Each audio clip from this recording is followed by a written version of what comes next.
Bonjour et bienvenue sur la chaîne des Fous de Normandie. Aujourd'hui, on va parler du cannabis et de sa légalisation.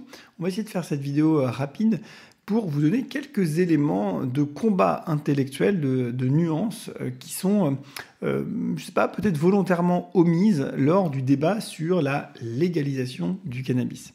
Alors, d'abord, le premier point, et je pense qu'il est le plus important, c'est que ce n'est pas parce que on arrête d'embêter les consommateurs, les personnes qui souffrent d'une toxicomanie au cannabis, qui consomment du cannabis, qu'on légalise le cannabis. On peut très bien envisager un système où ces pauvres personnes qui sont malheureusement dans cette drogue qui est terrible, je vous invite à aller voir les vidéos de la playlist sur le cannabis, avec des articles scientifiques qui montrent à quel point ces drogues sont mauvaises pour le cerveau des gens de base, pour tout le monde, d'accord, quel que soit l'âge, à quel point ce sont des drogues qui augmente potentiellement le risque suicidaire, à quel point ce sont des drogues qui augmentent le risque de développer ou d'accélérer l'apparition d'une schizophrénie ou d'éléments délirants hallucinatoires, notamment quand on a un terrain biologique favorable à ce type de délire, sachant que les personnes qui ont un terrain favorable vont être beaucoup plus tentées parce qu'elles vont mal de consommer ce type de drogue, d'accord ? Donc le cannabis, et notamment la pire molécule du cannabis qui est le THC, c'est une drogue terrible pour la santé mentale, pour la santé physique bien sûr, parce que le cannabis il est consommé de manière toxique pour l'organisme en général, pour l'insertion sociale, une consommation régulière prolongée de cannabis crée une désinsertion sociale qui est terrible. Alors oui, c'est sûr, au début, les gens qui prennent du cannabis, ils se sentent plus détendus, ils se sentent mieux, ils se sentent plus joyeux. Ils appellent ça récréatif, d'accord ? Les gens qui défendent la consommation de cannabis et qui veulent même la promouvoir pour certains. Eh bien, ce récréatif avec cannabis, ça veut dire que sans, les gens ne sont pas récréatifs. Les gens qui prennent du cannabis, ils vont mal.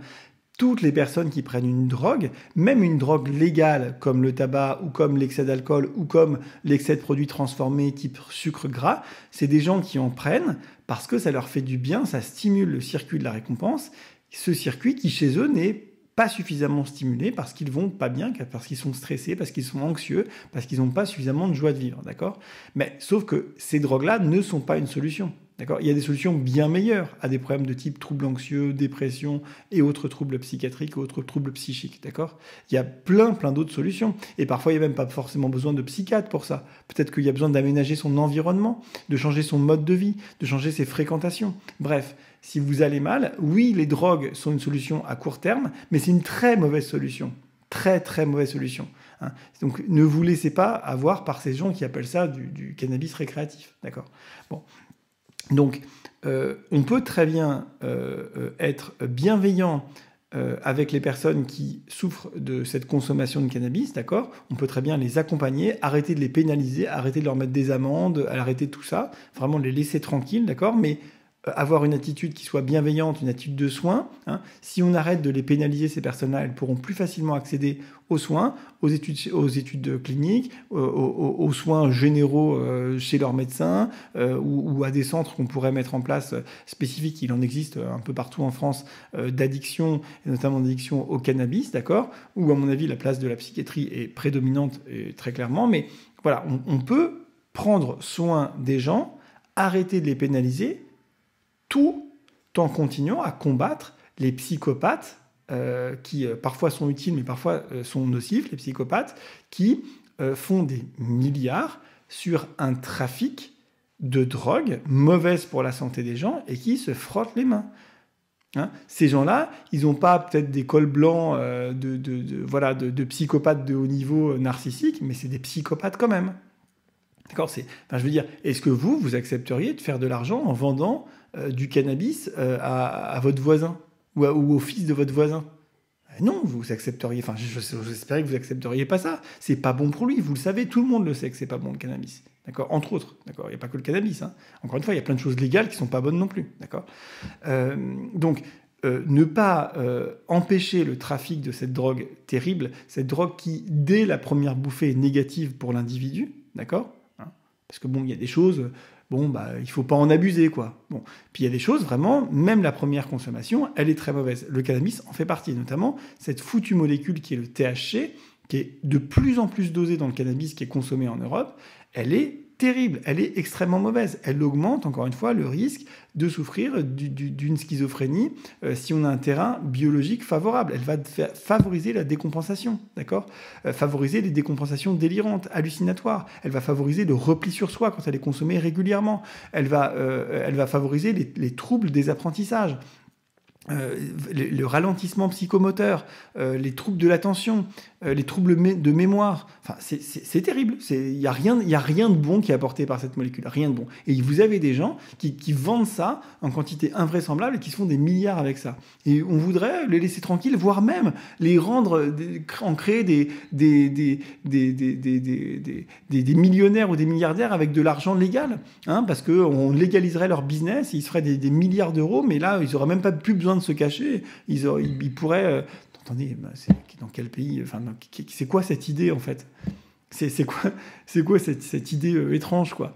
Bon, donc, je pense vraiment qu'il faut vraiment... Le premier point, vraiment, la nuance qu'il faut introduire, c'est qu'il y a une différence entre dépénaliser la consommation des consommateurs qui sont victimes de ces prédateurs et dépénaliser le trafic de ces prédateurs. Enfin, il y a une différence entre une victime et un coupable, quand même. Enfin, moi, c'est mon avis, mais peut-être que je me trompe, j'en sais rien. Bon.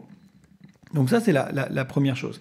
La deuxième chose, hein, rien n'interdit de soigner les gens si on ne dépénalise pas le commerce de cannabis. Parce que vous avez des gens qui vont dire « Oui, mais il faut dépénaliser pour pouvoir mieux soigner les gens. » Quel rapport? Ça n'a aucun rapport. C'est deux choses qui sont indépendantes. On peut très bien dépénaliser la consommation et parfaitement soigner les gens et prendre soin des gens, tout en continuant à lutter contre des filières criminelles, de psychopathes qui se font de l'argent avec de la drogue. D'accord? Ils ne se font pas de l'argent avec des câlins et des bisounours. D'accord? Ils ne se font pas de l'argent en vendant de l'amour au monde. Ils font de l'argent en vendant une drogue terrible, systématiquement mauvaise pour les gens. Systématiquement. Pas oui, mais bon, une fois sur 1000, il y a des effets secondaires. Non, systématiquement mauvaise pour les gens. D'accord? Alors, à différents degrés de mauvais, mais systématiquement mauvaise. Bon, donc à un moment donné, je veux dire, enfin, il faut peut-être qu'on... Voilà. Bon. Donc ça, c'est le deuxième point. Hein. On peut très bien prendre soin des gens. D'accord? Les soins sont indépendants de la pénalisation des criminels. Donc, les soins sont indépendants. La dépénalisation des gens, des victimes, elle est indépendante de la pénalisation des criminels. Donc ça, c'était mon premier point.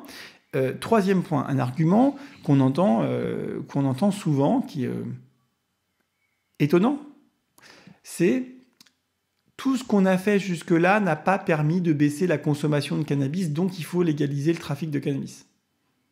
Bon, alors je vous la refais. Tout ce qu'on a fait jusque-là n'a pas permis d'empêcher le trafic de tabac de contrebande, donc il faut légaliser le tabac de contrebande.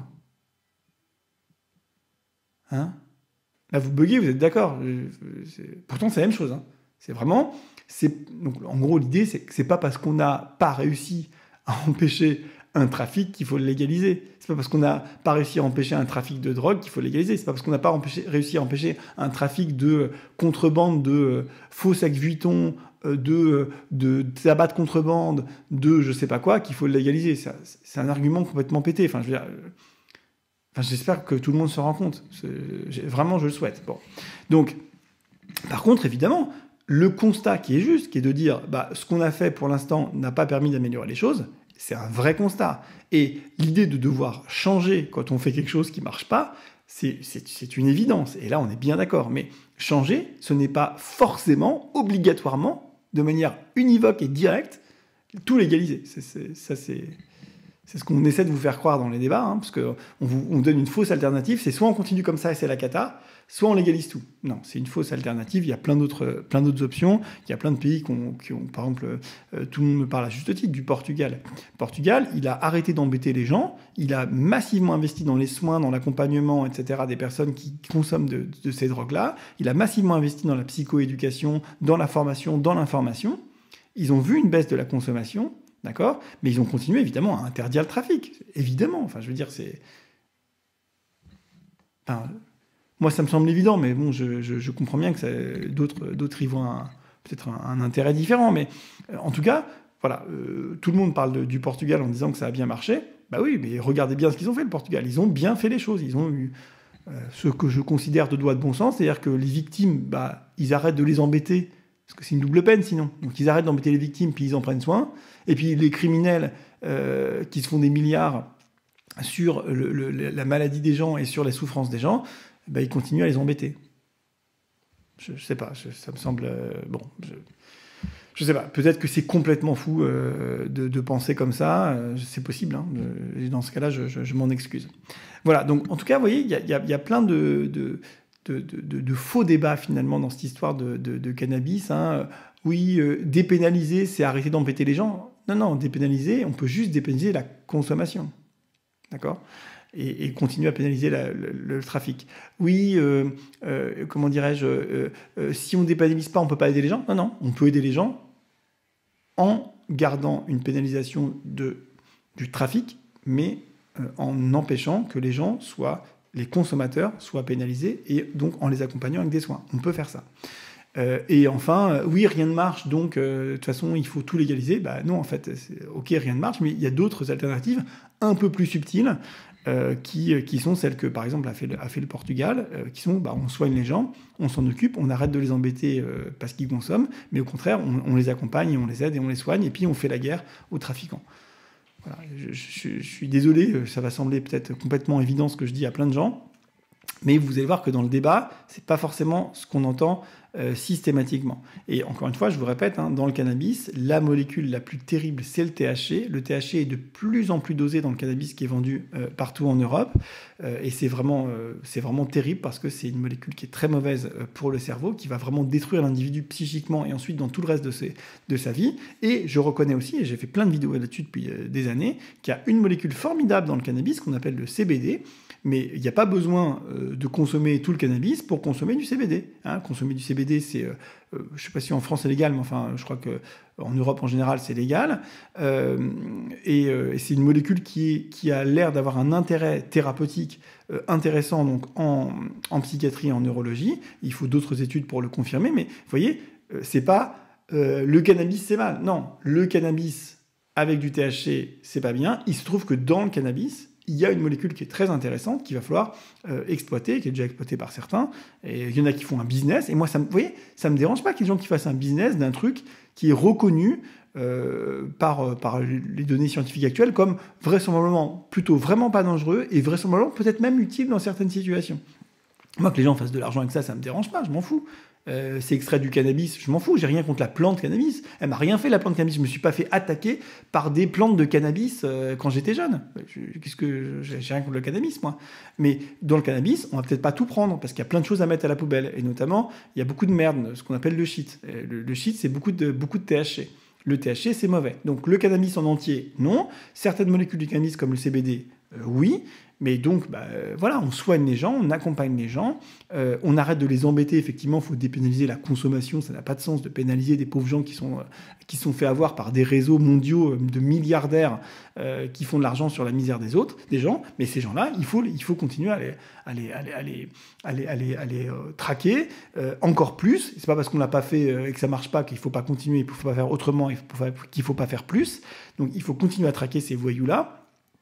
Et pas en légalisant leur trafic, en faire des nababs, des gens qu'on considérera comme non, ce sont des businessmen, donc bon, non. Et soyons clairs, hein, je pense la même chose de certains industriels qui font exprès dans leurs produits alimentaires, donc vraiment des choses légales, hein, de mélanger sucre et gras et d'ultra transformer leurs produits et de créer des choses qui sont addictives. Hein, ils jouent sur les mêmes circuits neuronaux, sur le circuit de la récompense dans le cerveau, qui implique entre autres la dopamine, peu importe, j'ai fait plusieurs vidéos sur le circuit de la récompense, allez les voir, mais je veux dire, des voyous, en col blanc et installés et respectés, il y en a plein. Hein. Il n'y a pas que aux grands milliardaires du cannabis qu'il faut faire la chasse, hein, à mon avis. Hein. Mais voilà, je vous invite à aller voir d'ailleurs la vidéo sur le Nutri-Score. Je pense qu'il faut que pour les choses qui se trouvent dans l'histoire ont toujours été légales, eh bien, il faut peut-être effectivement les rendre illégales, c'est techniquement pas possible. Il faut peut-être accompagner la société avec des mesures fortes, sérieuses, comme proposé dans la vidéo sur le Nutri-Score. Je vous invite vraiment à aller la voir, parce qu'on ne peut pas laisser des industriels en col blanc très chic, très BCBG, continuer à faire... Alors, ok, c'est pas aussi grave que le cannabis, mais enfin... Ça se discute, hein. Ça se discute. Bref, écoutez, j'espère que cette vidéo vous aura intéressé. En tout cas, vous avez, j'espère, des éléments d'analyse, des petites subtilités pour pas vous faire avoir par les débats grossiers qu'on peut entendre ou lire à droite, à gauche. J'espère que ça vous aura intéressé. Allez voir la playlist sur le cannabis pour avoir des études scientifiques sur comment ça affecte le cerveau, à quel point c'est mauvais. Parce que là, bon, c'était vraiment pas... Moi, je ne vous ai pas fait une analyse scientifique. Bon, ça a déjà été fait. Ça a été fait par 100 fois. La littérature scientifique, elle est unanime pour dire que le cannabis, c'est une drogue, et une drogue mauvaise pour le cerveau. Donc, si vous voulez en savoir plus, allez voir sur la liste. N'oubliez pas de vous abonner, de partager la vidéo, de liker et de commenter. Bye.